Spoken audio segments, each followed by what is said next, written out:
माजी आमदार सुरेश लाड यांना राजकारणातून संपवण्याचं काम सुधाकर घारे यांनी केले. राजेश लाड कर्जत खालापूर विधानसभा मतदारसंघात राष्ट्रवादी काँग्रेसचे 3 वेळा आमदार राहिलेले सुरेश लाड यांना राजकारणातून संपवण्याचं आणि त्यांचं मानसिक खच्चीकरण करण्याचं काम रायगडची अदृश्य शक्ती अर्थात खासदार सुनील तटकरे आणि सुधाकर घारे यांनी केले असल्याचा गंभीर आरोप भाजपचे नेते राजेश लाड यांनी केला आहे.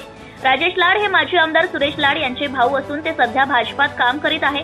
ते आयोजित महायुतीच्या पत्रकार परिषदेत बोलत होते. कर्जत खालापूर विधानसभा मतदारसंघात दिवसेंदिवस राजकीय वातावरण तापत असून आज महायुतीने पत्रकार परिषद घेत सुधाकर घारे यांनी केलेल्या अनेक आरोपांना जशास तसे उत्तर दिले.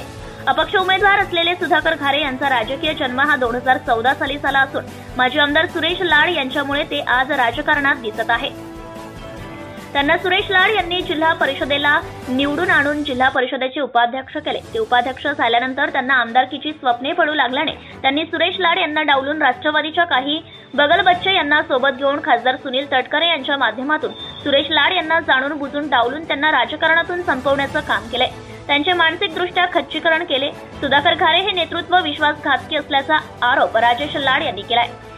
तर लाड पुढे म्हणाले की माजी आमदार सुरेश लाड हे भाजपात असून त्यांच्या आदेशानुसार महायुतीचे उमेदवार महेंद्र थोरवे यांच्या विजयासाठी आम्ही सर्वजण ताकदीने कामाला लागलो आहे. यावेळी भाजप नेते सुनील गोगटे, संतोष भोईर आदींनी महायुतीची भूमिका मांडली. या पत्रकार परिषदेला शिवसेना शिंदे गट, रायगड जिल्हा प्रमुख संतोष भोईर, सुनील गोटीराम पाटील, भाई गायकर, भाजपचे Sunil Gogate, Rajesh Lad, Vasant Bhoir, Republican Party of India Konkan कार्याध्यक्ष राहुल डाळिंबकर, रायगड जिल्हाध्यक्ष नरेंद्र गायकवाड, शिवसेनेचे भाई शिंदे, ॲडव्होकेट संकेत भाषे, संभाजी जगताप आदी उपस्थित होते. Subscribe now and press the bell icon. Never miss an update.